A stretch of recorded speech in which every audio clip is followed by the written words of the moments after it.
I never imagined I'd be sharing this story, but here I am, still trying to make sense of how my life turned upside down. My wife Carrie and I met during our sophomore year of college. We were both part of the campus environmental club, passionate about making a difference. I remember the first time I saw her, standing at the front of the room, her eyes sparkling as she talked about organizing a river cleanup. I was smitten from that moment. We started dating a few months later, after I finally worked up the courage to ask her out. Our first date was a disaster. I spilled coffee all over myself, and we got caught in a sudden downpour without umbrellas.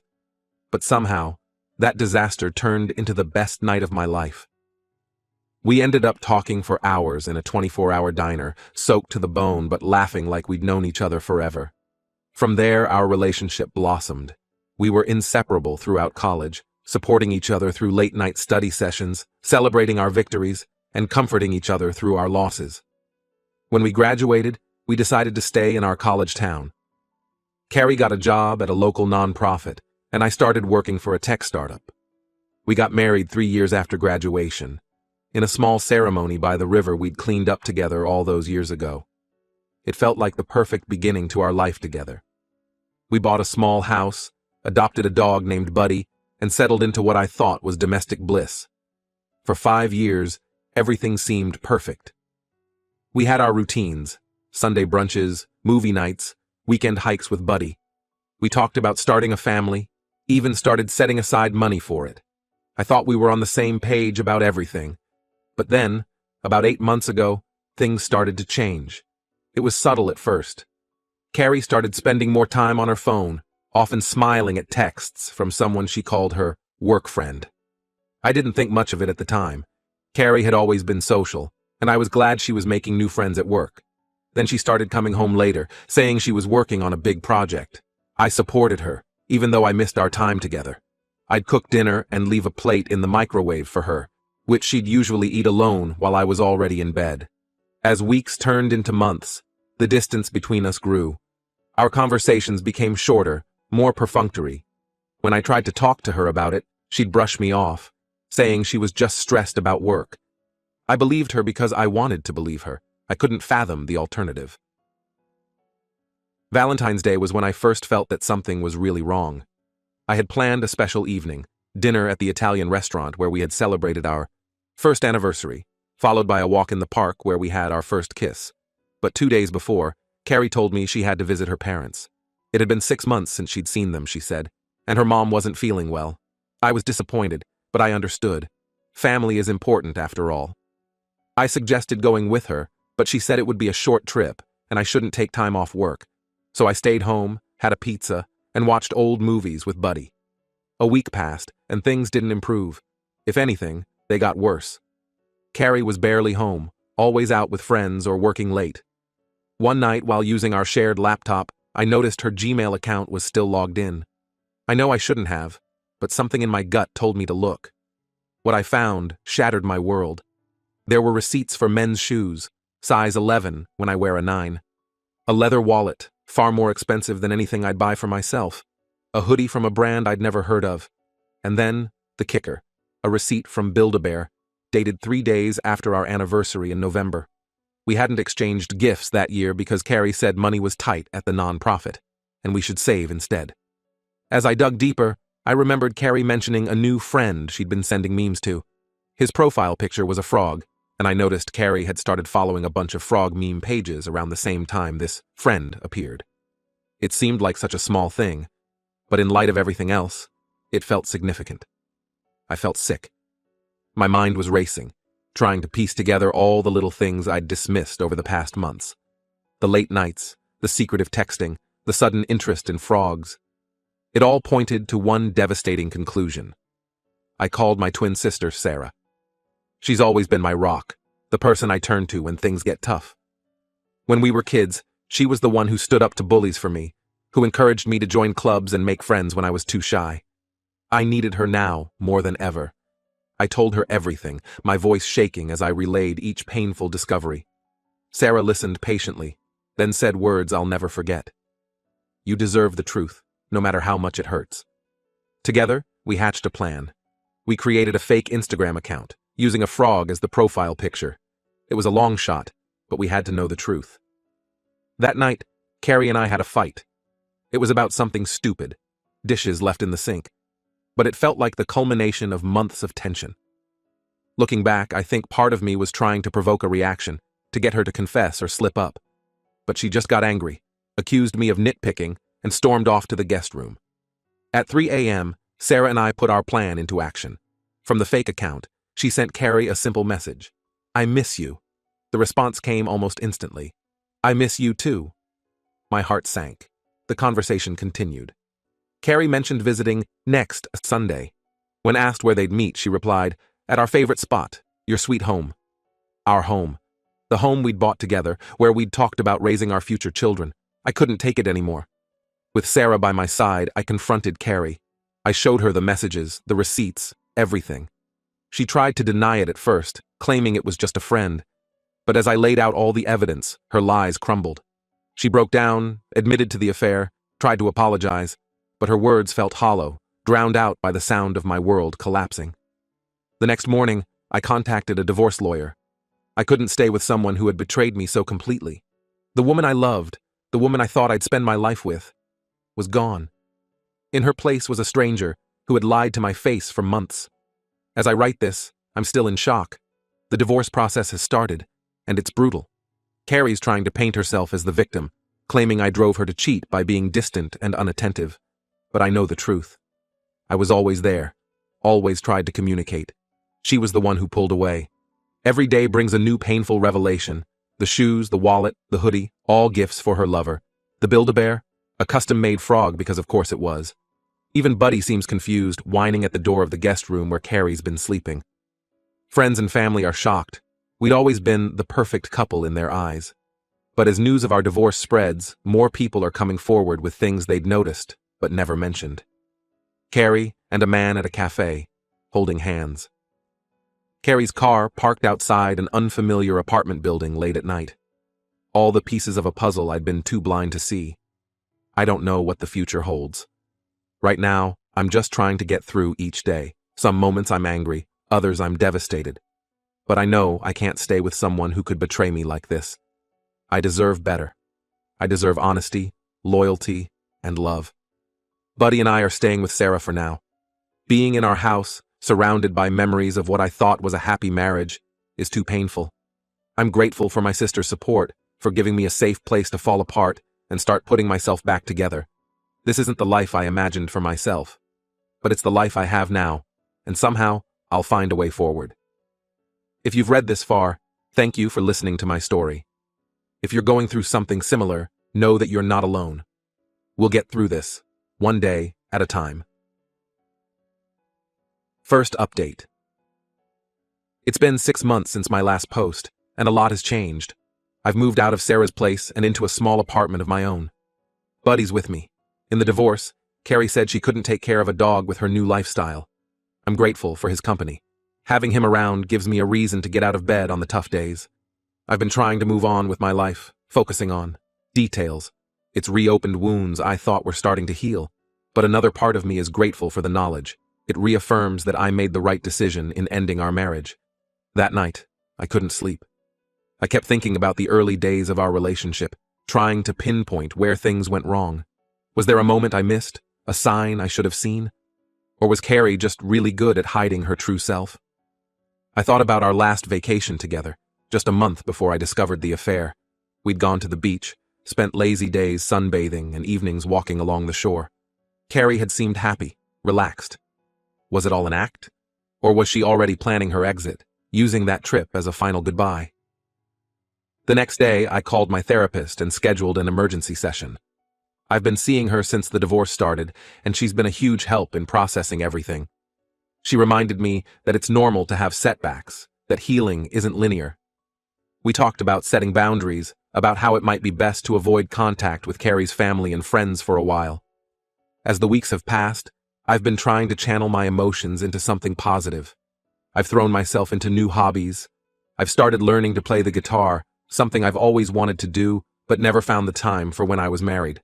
I've also started volunteering at a local animal shelter. Being around the dogs reminds me of when Buddy was a puppy, of simpler, happier times. Work has been a welcome distraction. I've taken on some new projects, pushing myself professionally in ways I never did before.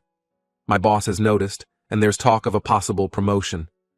It's nice to have something positive to focus on, a reminder that not every part of my life is defined by Carrie's betrayal. I've also been spending more time with my family. Sarah and I have weekly dinner dates, and I've been visiting my parents more often. They've been incredibly supportive throughout this whole ordeal. Dad, who's always been a man of few words, surprised me by sitting me down and sharing his own experience with heartbreak from before he met Mom. It was a side of him I'd never seen before, and it helped me feel less alone. As I write this update, I'm still processing all this new information. The anger I thought I'd moved past has resurfaced, but I'm trying not to let it consume me. I know that Carrie's current situation isn't my problem. Her choices led her there, and it's not my responsibility to worry about her happiness. Still, it's a sobering reminder that the grass isn't always greener. Cheating doesn't just hurt the person being cheated on, it often leads to pain for everyone involved. I hope Carrie finds the strength to leave her abusive relationship, not for my sake, but for hers. No one deserves to be treated that way, no matter what they've done.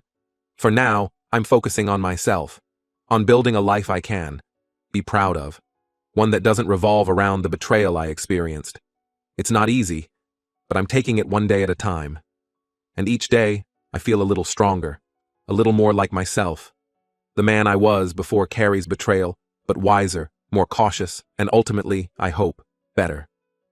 Buddy's nudging my hand as I type this, reminding me it's time for his walk. Life goes on, and right now, that walk is the most important thing in my world. Thanks for listening, Reddit. Your support on my last post meant more than you know. Second update. It's been a year since my divorce from Carrie, and I thought I was finally moving on. I had settled into a new routine, made new friends through my volunteer work at the animal shelter, and even started dating again. Nothing serious, just a few coffee dates here and there. But it was progress, a sign that I was healing. Buddy and I had fallen into a comfortable rhythm. Our morning walks became my favorite part of the day, a quiet time to gather my thoughts before diving into work. I'd been promoted at my job, taking on more responsibilities and challenges.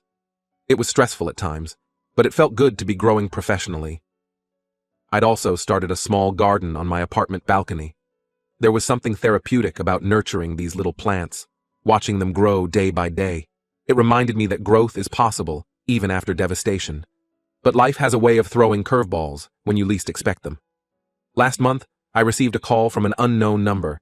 When I answered, I was shocked to hear Carrie's voice on the other end. She was sobbing, barely coherent. Between her tears, she managed to tell me she was at the hospital. She begged me to come, saying she had no one else to turn to. My mind raced back to our college days. There was a time when Carrie had no one but me. Her parents had cut her off when she chose to major in environmental studies instead of business like they wanted. I remembered holding her as she cried, assuring her that we'd figure it out together. We'd been a team then, facing the world side by side. I know I should have hung up. After everything she put me through, I had no obligation to help her. But something in her voice, the raw desperation, made me pause. It reminded me of that scared college girl I'd once comforted. Against my better judgment, I agreed to go. The drive to the hospital was surreal. I hadn't seen Carrie in months, not since the divorce was finalized. As I navigated the familiar streets, memories flooded back. Our first apartment, barely bigger than a closet but filled with so much love and hope. The park where we used to have picnics every Sunday. The coffee shop where I'd planned to propose before deciding it wasn't grand enough and opting for the riverside instead. When I arrived at the hospital, I found Carrie in the emergency room. The sight of her made my stomach lurch. She had a black eye, a split lip, and was cradling her arm. My heart sank as I realized what must have happened. Frog Boy, it seemed, had escalated from emotional abuse to physical violence. As we waited for the doctor, Carrie broke down and told me everything. Her relationship with Frog Boy had become increasingly controlling and abusive. He monitored her phone, isolated her from friends and family, and frequently berated her. This wasn't the first time he had hit her, but it was the worst. I listened in stunned silence. Part of me wanted to say, "I told you so," to remind her that she had brought this on herself by cheating. But seeing her so broken, so vulnerable, I couldn't bring myself to twist the knife. Instead, I found myself holding her hand as she cried, just like I had all those years ago in our dorm room. The doctor confirmed that Carrie had a fractured wrist, in addition to her other injuries. She would need to stay overnight for observation due to a mild concussion. When the nurse asked if there was anyone who could stay with her, Carrie looked at me with pleading eyes. I nodded, more out of habit than anything else. As Carrie drifted off to sleep, aided by pain medication, I found myself alone with my thoughts. I texted Sarah to let her know what was happening. Her response was immediate. "Are you sure you want to get involved?" I wasn't sure, but I also knew I couldn't just walk away. I thought about how different our lives had become. A year ago, I would have given anything to have Carrie need me like this. Now, it just felt complicated. I cared about her well-being, yes, but the love I once felt had been replaced by a dull ache, a reminder of what could have been. The night passed slowly. I dozed off in the uncomfortable hospital chair, waking every time a nurse came to check on Carrie. In those quiet hours, I found myself reflecting on our history. I thought about our college days, when we'd stay up all night talking about our dreams. How we were going to change the world, one river cleanup at a time. I remembered the day I proposed, how her eyes lit up as I got down on one knee by the riverbank. I recalled the countless small moments that had made up our life together. Lazy Sunday mornings, inside jokes, the way she'd scrunch her nose when she laughed. But I also remembered the pain of the past year, the sleepless nights, the anger, the overwhelming sense of betrayal. The way my trust had been shattered, not just in Carrie, but in my own judgment. How could I have been so blind? As morning broke, Carrie woke up. She looked small and fragile in the hospital bed, a far cry from the confident woman I had married. When the doctor came in to discuss her discharge, Carrie asked if she could stay with me for a few days. She had nowhere else to go, she said. Her family had cut her off after the cheating scandal, and she had no close friends left. I was torn. On one hand, I wanted to help someone in need, the part of me that had fallen in. Love with Carrie all those years ago, couldn't bear to see her suffer. On the other hand, I was afraid of getting sucked back into Carrie's drama. I had worked hard to rebuild my life, to find peace and happiness again. Was I willing to risk that? In the end, I made a compromise. I helped her check into a women's shelter that specializes in helping domestic violence survivors. I even paid for a week's stay, giving her time to figure out her next steps. As I helped her settle in, I gave her the number of my therapist, encouraging her to seek help. The shelter staff assured me that they would help Carrie file a police report against Frog Boy and assist her in getting a restraining order. They also had programs to help her find a job and get back on her feet. It wasn't a perfect solution, but it was the best I could do while still maintaining my own boundaries. As I drove home from the shelter, my emotions were all over the place. I felt angry at Frog Boy for his abuse, at Carrie for putting herself in this situation, and at myself for still caring enough to help. I felt sad for the life we could have had if she hadn't cheated. And I felt a strange sense of closure. Seeing Carrie so broken, so far from the confident woman I had married, made me realize how much I had grown since our divorce. The pain of her betrayal had forged me into a stronger person. I had rebuilt my life, created new connections, and rediscovered parts of myself I had neglected during our marriage. When I got home, Buddy greeted me with his usual enthusiasm, reminding me of the simple joys in my life now. I took him for a long walk, using the time to clear my head. As we strolled through the park, I found myself feeling grateful for the peace I'd found in my new life. That evening, as I tended to my balcony garden, I realized something. In helping Carrie, I wasn't reopening old wounds or harboring hopes of reconciliation. Instead, I was acting from a place of compassion, extending kindness to another human being in need, regardless of our history. It felt like a sign of how far I'd come, that I could face my past without being consumed by it. I don't know what the future holds for Carrie. I hope she gets the help she needs and finds a way to break the cycle of abusive relationships. But I know that her path and mine have diverged for good. As for me, I'm looking forward. I have a date next week with someone I met at the animal shelter. I'm not rushing into anything, but I'm open to the possibility of finding love again. I'm planning a camping trip with Sarah next month, something we've been talking about doing since we were kids. Life is unpredictable, full of twists and turns I never could have anticipated. But I'm learning to navigate these changes, to find strength in the face of adversity. Whatever comes next, I know I can handle it. After all, I've survived the worst already. Everything from here on out is just another step forward.